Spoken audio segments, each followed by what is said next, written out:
21 years ago, Mel Gibson starred together with Helen Hunt in the Hollywood blockbuster What Women Want. Mel Gibson's character, through a freak accident, acquires the unique ability to hear what women think. Now, you can imagine Mel Gibson's character exploits this ability shamelessly to get into the pants of not a few women. He also exploits this ability to manipulate and shame the women around him by revealing their secret thoughts, to their great mortification. You can imagine how scary it must be to have someone around you who can read your secret thoughts. And this ability seems to be what Jesus has. You may remember that at the beginning of Luke's Gospel, when Jesus is presented in the temple, the prophet Simeon makes a prophecy that this child will be destined for the rise and fall of many in Israel, and the secret thoughts of many will be laid bare. The English phrase secret thoughts is a translation of the Greek word dialogimos, and this Greek word appears in our gospel today when Jesus asked the disciples, "Why are these doubts rising in your hearts?" Now, the word dialogimos in this context is translated slightly differently by the word doubts, but it's still in the same semantic field of secret thoughts.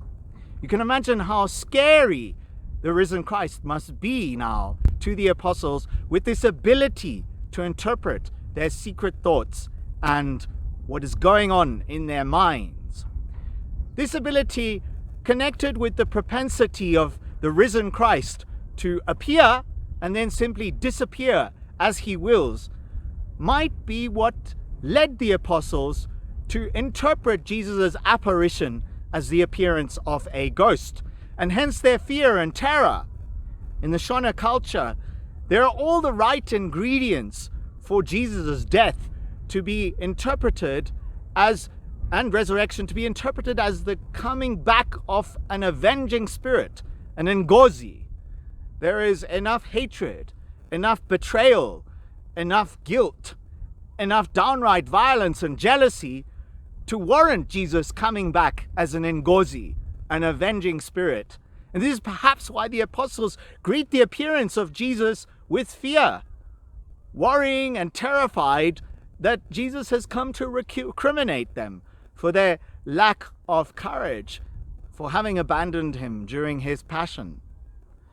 But unlike the character played by Mel Gibson in What Women Want, Jesus does not use his ability to access the secret thoughts of his disciples, to manipulate them and to shame them. Instead, Jesus is just the contrary.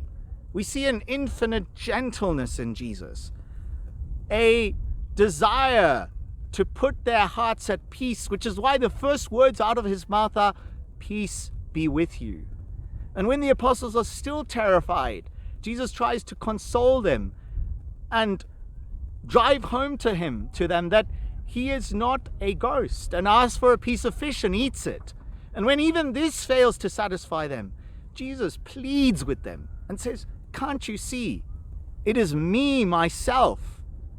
It is me, myself, I, the one who you knew and loved, sat at table with, laughed and dined with just a few days ago." But the gentleness of Jesus should not be mistaken for a pushover Jesus. Jesus is firm, and he does want them to take a position. He wants to move them from their state of fear into a space of faith. Because you cannot be neutral in front of the resurrection. As I tried to explain in my homily last week, the resurrection and our faith in the resurrection cannot remain at the level of a fact. You cannot just simply say, "I believe in the resurrection," and let the story end there. No. The resurrection has implications on us. It demands something of us if we accept that it is true, if we put our faith in the risen Jesus. And so with the resurrection, what we see God doing is drawing a line in the sand. And what God is saying to us is, right, you've had enough time to get to know my son. You've walked with him on earth. You've seen his agenda. You know what he's all about. You know what mission he wants to accomplish. Now you have to decide. By raising my son from the dead, I have proved to you beyond any shadow of a doubt that he is my son, and that everything that he has taught you, and that everything that he has done comes directly from me. Now the ball is in your court. You must choose. Do you follow him? Do you commit to continuing his mission here on earth? The ball is in our court. Let's play it as we see fit and ask for the gift of a deep faith in the resurrection. God bless you and have a good Sunday.